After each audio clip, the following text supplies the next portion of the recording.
এক্সপিরিয়েন্সের মধ্যে আপনি শুধুমাত্র গভর্নমেন্টের, ওয়েস্ট বেঙ্গল গভর্নমেন্টের টিচারদের নাম্বার দেবেন, আর বাকি যারা টিচার আছে তাদের নাম্বার দেবেন না। এইটা কি করে, এই ভারসাম্যটা কি করে? আজকে যদি আমাদের রাজ্যে যদি এটা যদি কালচারে পরিণত হয় যে ব্যাকডোর দিয়ে পয়সা খেয়ে চাকরি হয়ে যাবে, তাহলে আগামী দিনে ভবিষ্যতে আমাদের এই সমাজটা আর থাকবে না। আমাদের লড়াইটা এইটার বিরুদ্ধে। আর এটা তো ঘটনা, টিচিং এক্সপিরিয়েন্স শুধুমাত্র আপনার যে কজন লোক আছে তারাই পাবে, আর বাকিরা টিচিং এক্সপিরিয়েন্স পাবে না। এটা কিরম ধরনের সরকারের পলিসি? এটা তো একটা বড় বিষয় না? রাজ্য সরকারের যারা তৃণমূলকে টাকা দিয়েছে তাদের যাতে সুবিধা হয় সে চেষ্টা করবে। আমরা এটার বিরুদ্ধে লড়াই করছি। আমরা জেনুইন ক্যান্ডিডেট যারা, তাদের যাতে চাকরি হয়, আমরা সেটার জন্য লড়াই করছি। এবার আদালত যা দেখে যা রায় দেবে সেটা সবাই মেনে নেবে। 2012 সালে প্রাইমারি টেট হয়েছিল, সেখানে একটা ভুল প্রশ্ন ছিল, রোনাল্ড রস কোন শহরে ম্যালেরিয়া আবিষ্কার করে? উত্তরটা কলকাতা। এই একটা নম্বরের জন্য আমি আপনাকে বলে দিই 3500 4000 লোক চাকরি পেয়েছে। আমরা মামলা করছি। 2014 টেট 6টা প্রশ্ন ভুল ছিল, আমরা মামলা করেছি। 2011 RLST ভুল প্রশ্নের জন্য চাকরি হয়েছে। ট্রেনিং এর নম্বর দেয়নি বলে হাইকোর্টে মামলা করে তারও চাকরি হয়েছে। তাই আদালতে কিন্তু ন্যায় বিচার হয়। এখানে যখন চাকরি পেল না বা একটা বিরূপ কিছু হলো বা চাকরি দিয়ে হলো, যেভাবে মিডিয়ার বা আপনাদের তরফ থেকে বা রাজনৈতিক ভাবে তৃণমূলের তরফ থেকে যেভাবে জিনিসটাকে প্রচার করা হয়, যারা চাকরি পেলো সেটা নিয়ে কিন্তু প্রচার করা হয় না। এটা কিন্তু ঘটনা। মামলাটা যারা 2016 সালের SLST তে চাকরি পেয়েছেন তারা যেমন এক্সপিরিয়েন্সের নাম্বার পাবেন, জেনুইন ক্যান্ডিডেট, তার সঙ্গে হাইকোর্টের একটা রায় হয়েছে সেন্ট্রাল গভর্নমেন্টের যারা শিক্ষক রয়েছে তারাও যদি আসতে চায় তাদের দিতে হবে। এর সঙ্গে আমরা যে মামলাটা করেছি তাতে প্যারা টিচার, তারপরে কন্ট্রাকচুয়াল টিচার, প্রত্যেকেই যারা শিক্ষক হিসাবে আছেন, কারণ এক্সপিরিয়েন্সের মধ্যে আপনি শুধুমাত্র গভর্নমেন্টের, ওয়েস্ট বেঙ্গল গভর্নমেন্টের টিচারদের নাম্বার দেবেন, আর বাকি যারা টিচার আছে তাদের নাম্বার দেবেন না। এইটা কি করে, এই ভারসাম্যটা কি করে? এইটা নিয়েই আমাদের লড়াই। ইনক্লুডিং আমাদের যদি আরো ক্যান্ডিডেটরা আসছে, যোগাযোগ করছে, এমনকি প্রাইভেট স্কুলেরও যারা টিচার, তারাই বা টিচিং এক্সপিরিয়েন্সের নাম্বারটা পাবে না। তার মানে এই পরীক্ষাটাতে 2025-এর পরীক্ষাটাতে শুধুমাত্র 16 সালে যাদের চাকরি গিয়েছিল তারাই শুধু নাম্বারটা পাবে, আর বাকিরা নাম্বারটা পাবে না। এটা একটা ভারসাম্য হয়ে গেল। যেহেতু বিকাশ রঞ্জন ভট্টাচার্যকে কনস্ট্যান্টলি বলা হয় যে ও চাকরি খেয়ে দিল, চাকরি খেয়ে দিল, চাকরি খেয়ে, তাই আমি বলছি বিষয়টা। আর এটা তো অন্য কেউ বলছে না, ওই তৃণমূল গুলো বলছে, কারণ তাদের ইনকামটা কমে যাচ্ছে। না, বিজ্ঞপ্তিতে তো অন্য কথা ছিল, যারা দেখুন কিছু ক্যান্ডিডেট আছেন যাদের বিজ্ঞপ্তি চ্যালেঞ্জ করার প্রয়োজনীয়তা নেই, যেমন সেন্ট্রাল গভর্নমেন্টের এমপ্লয়ি যারা, নবোদয় বিদ্যালয়ের যারা, তাদের এটা চ্যালেঞ্জ করার দরকার নেই। কিন্তু যারা প্রাইভেট ইনস্টিটিউশনের থেকে এসেছেন তারা হয়তো বিজ্ঞপ্তিটাও চ্যালেঞ্জ করবেন, অনেকে মামলাটা করছেন। শুধুমাত্র তারা তো এক্সপিরিয়েন্সটা তো অবজেক্ট অফ এক্সপিরিয়েন্স হলো সব থেকে ভালো স্টুডেন্ট গুলোকে যেন চাকরি পায়, এটা হলো দায়িত্ব এক্সপিরিয়েন্সের নম্বর দেওয়ার কারণে। প্রাইভেট স্কুলের লোকও যদি বা এরাও যদি আজকে যারা প্যারা টিচার, কন্ট্রাকচুয়াল টিচার, যদি এগুলোর এক্সপিরিয়েন্সের নম্বর না দেয় তাহলে রেখেছো কেন? এগুলো দরকার ছিল না রাখা। যখন তুমি তাদেরকে রেখেছো, প্রাইভেট স্কুলগুলো যে রেখেছো, প্রাইভেট স্কুলগুলো উঠিয়ে দাও। এটা কোনো অযৌক্তিক কথাবার্তা না। সেটা নিয়ে আমরা মামলা করেছি, এখন শুনানি চলছে, আবার ছুটির পরে শুনানি হবে। কারণ এদের নাম্বার আমাদের মতে এটা, মানে আমরা এটা নিয়ে লড়াই করছি, আমাকে যা ইনস্ট্রাকশন দিয়েছে ক্লায়েন্টরা সেটা নিয়ে। তারপর দেখা যাক, হাইকোর্ট যা বলবে তাই হবে। মামলাটা দ্রুততার সাথে শুনানি করার জন্য আবেদন করেছিলাম, সেই আবেদন ভিত্তিতে এফিডেভিট 7 দিনের এফিডেভিট, 3 দিনের রিপ্লাই, ছুটির 10 দিন পর মামলাটা শুনানি করার ডিরেকশন দিয়েছেন আজকে কলকাতা হাইকোর্টের বিচারপতি স্মিতা দাস দে। লড়াই তো হবে এটা নিয়ে, এটা তো লড়াইটা তো ছেড়ে দেওয়া হবে না। এটা তো অযৌক্তিক না। যারা টিচিং এক্সপিরিয়েন্স আছে 2016-তে, যারা জেনুইন ক্যান্ডিডেট তারা টিচিং এক্সপিরিয়েন্সের নাম্বার পাবে। যারা কন্ট্রাকচুয়াল টিচার তারা কেন নাম্বার টিচিং এক্সপিরিয়েন্সের পাবে না? মানে সরকারের প্রাইভেট টিচার যারা ধরুন 10 বছর যে প্রাইভেট ইনস্টিটিউশনে যা এনসিটির কোয়ালিফিকেশন সেইটা নিয়ে, বা রাজ্য সরকারের যে কোয়ালিফিকেশন সেইটা নিয়েই প্রাইভেট স্কুলে পড়াচ্ছে, সেই বা কেন টিচিং, যদি রেকগনাইজ স্কুল হয় যদি আনরেকগনাইজড স্কুল হয়, যে স্কুলটা রেকগনিশন নেই, সেটা আলাদা কথা। যদি একটা সরকার, একটা প্রাইভেট স্কুল হোক বা অন্য কোনো স্কুল হোক বা যে কোনো স্কুল যেটা রেকগনাইজড,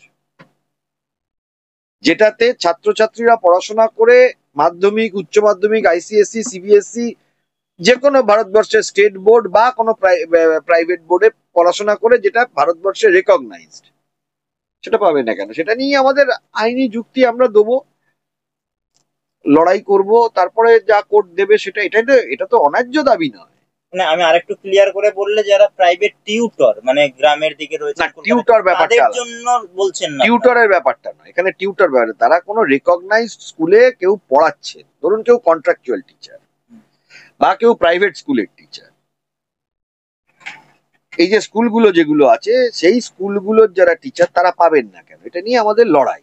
না, সব টেন্টেড ক্যান্ডিডেট এই সিলেকশন প্রসেসে বাদ যায়নি। টেন্টেড ক্যান্ডিডেট আছে, আমি কিন্তু জেনুইনদের নিয়ে একটি কথাও বলছি না। সেটা নিয়ে আমাদের লড়াই। ছুটির পরপরই আরো কিছু জন আসবেন যারা মামলা করবেন, আমাদের সাথে যোগাযোগ করেছে, আমরা চেষ্টা করছি। যারা টেন্টেড তাদের নামের তালিকা প্রকাশ হয়েছে, বিক্রম দা। আমি আপনাকে আবারও বলছি, এই টেন্টেড ক্যান্ডিডেটদের তালিকা, এই সব লিস্ট বেরোতে দিন, সব অ্যাপয়েন্টমেন্ট হতে দিন, দেখবেন আরো টেন্টেড ক্যান্ডিডেটের নাম মানুষ নিয়ে আসবে এবং এই নিয়ে ভবিষ্যতে আবার মামলা। যদি কোনো কেউ অ্যাগ্রিভড হয় পরীক্ষা দিয়ে, কেউ যদি পরীক্ষা দিয়ে তার কোনো অধিকার ক্ষুণ্ণ হয়ে থাকে, আমরা মামলা করার কেউ না। তিনি যদি কোর্টে আসাটা কি অন্যায়? ভারতবর্ষে এই আদালত প্রথা বা ব্যবস্থাটা সংবিধানে আছে, এটা কিসের অন্যায়? এটা একমাত্র তৃণমূল অন্যায় দেখে। আপনি একটা মিডিয়া বলুন, একটা রাজনৈতিক দল বলুন বা একটা সরকার বলুন, এই তৃণমূল সরকার বলুন, কোন সময় বলেছে যে এই আদালতে মামলা করে, অন্তত আমার জানা, আমরা করিয়েছি 10,000-এর ওপর লোক চাকরি পেয়েছে। এসএসসি আছে, প্রাইমারি আছে, অন্যান্য বিষয়ে আছে। আমি সিনিয়র অ্যাডভোকেট, তিনি অনেক কথা বলতে পারেন। তার সাবমিশনের মধ্যে তিনি বিকাশ বাবুর কথা বলেছেন, অনেক কিছু বলেছেন, সেটা তিনি সিনিয়র অ্যাডভোকেট বলেছেন। সেটা মামলা যখন চলে তখন তো বাকবিতণ্ডা আইনজীবীদের মধ্যে হয়। আমি সিনিয়র অ্যাডভোকেট, ওনাকে সম্মান জানিয়ে ওনার বিরুদ্ধে যা বলার বলেছি কোর্টে, সে তো আদালত দেখেছে, আদালতে সিয়ে হয়েছে। কি হয়েছে দর্শকদের জন্য যদি বলতে? যা হয়েছে সেটা তো ওপেন কোর্টে হয়েছে, তো তিনি বলেছেন, আমরাও বলেছি। তবে তাকে আমি যথেষ্ট সম্মান করি। দেখুন, একজন সিনিয়র আইনজীবীকে আমি কখনো অশ্রদ্ধা করতে পারি না। এটাও ঘটনা যে আমাদের সিনিয়রদের থেকে শিখতে হয়। কল্যাণ বন্দ্যোপাধ্যায় অনেক সিনিয়র, এবং তিনি যখন আদার সাইডে সাবমিশন করেন, আমি ওনার আদার সাইডে সাবমিশন দেখে বা আমার বিপক্ষে তিনি যখন সাবমিশন করেন সেটা দেখে আমিও শেখার চেষ্টা করি। আমার সিনিয়র বিকাশ রঞ্জন ভট্টাচার্য, তাকে দেখেও আমি শেখার চেষ্টা করি। শুধু তাই নয়, কলকাতা হাইকোর্টের যত সিনিয়র আইনজীবীরা রয়েছেন যারা আমার থেকে সিনিয়র, তাদের প্রত্যেককে দেখি আমি অবশ্যই দেখে শেখার চেষ্টা করি। এমনকি সুপ্রিম কোর্টেরও বিভিন্ন সিনিয়র আইনজীবীর সাথে আমি কাজ করেছি। যেমন ডিএ মামলায় আমি গোপাল সুব্রমণিয়াম স্যারের সাথে কাজ করেছি, এসএসসি মামলাতে আমি মনিন্দর সিং স্যারের সাথে কাজ করেছি। নিজে কতটা শিখতে পেরেছি আমি জানি না, বা চেষ্টা করেছি শেখার, এবং মানুষকে যতটা পরিমাণ রিলিফ দেওয়া যায় সেটা আমি দেওয়ার চেষ্টা করেছি। আমার সিনিয়র বিকাশ বাবু তো আমাকে হাতে ধরে কাজ শিখিয়েছে।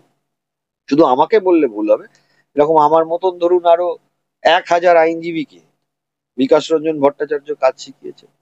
এবং আমার মতো আবার এই যে ক্যান্ডিডেট যারা, তাদের মতন অন্তত 15 থেকে 20,000 মানুষকে বিকাশ রঞ্জন ভট্টাচার্যের জন্য তারা চাকরি পেয়েছে। সেটা কিন্তু ওই তৃণমূল বলে না। এই যে মমতা বন্দ্যোপাধ্যায় একবার বলেছিলেন যে বিকাশ রঞ্জন ভট্টাচার্যকে নোবেল দেওয়া উচিত, আমি তো বলবো হ্যাঁ, দেওয়া উচিত। আপনার সরকার 20,000 চাকরি দিতে পারবে না। বিকাশ রঞ্জন ভট্টাচার্য তো প্রায় 20,000-এর ওপর চাকরি তিনি মামলা লড়ে পাইয়ে দিয়েছেন। পশ্চিমবাংলায় চাকরি বিক্রি হয় 10 লাখ, 15 লাখ, 20 লাখ, 50 লাখ, এই টাকায় চাকরি বিক্রি হয়। যারা যারা মামলা করে উপকৃত হয়েছেন বা যারা চাকরি পেয়েছেন, তারা কেউ, তাদেরকে আপনি যান যারা চাকরি পেয়েছে, দেখুন অনেকে অনেক কিছু উল্টো পাল্টা করে, কে করে আমি তার নাম কিছু বলতে চাইছি না, কিন্তু যারা উপকৃত হয়েছে, চাকরি পেয়েছে, তাদের কাছে জানতো যে বিকাশ রঞ্জন ভট্টাচার্য তাদের থেকে কি ফিস ডিমান্ড করেছে, যারা পেয়েছে তাদের কথা বলছি। দিনের পর দিন, বছরের পর বছর এইসব মানুষগুলোর জন্য আমি বারবারই বলি, বিকাশ রঞ্জন ভট্টাচার্য বিনা পয়সায় দিনের পর দিন কেটে যায়। অনেক মামলায় তিনি পয়সা নিয়েও করেন, এরকম নয় যে তিনি সব মামলা বিনা পয়সায় করেন, কিন্তু বিনা পয়সাতেও তিনি মামলা করেন। তাই না? একটা মানুষ যদি মামলায় আদালতে লড়ে 20,000 চাকরি করে দিতে পারে, আমি তো বলছি আমার নিজের জীবনে আমি এই 10-15 বছরে এই কলকাতা হাইকোর্ট এবং সুপ্রিম কোর্ট করে অন্তত 10 থেকে 12,000 লোক আমাদেরই চেম্বার থেকে উপকৃত হয়েছে, চাকরি পেয়েছে।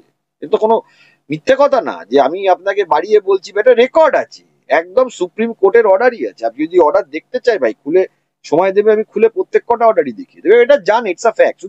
শুধু বিকাশ রঞ্জন ভট্টাচার্য নয়, বা আমি নই, বা সুদীপ্ত দাশগুপ্ত নয়, এরকম অনেক আইনজীবী, সিনিয়র আইনজীবীরা রয়েছে। যেহেতু বিকাশ রঞ্জন ভট্টাচার্যকে কনস্ট্যান্টলি বলা হয় যে ও চাকরি খেয়ে দিল, চাকরি খেয়ে দিল, চাকরি খেয়ে, তাই আমি বলছি বিষয়টা।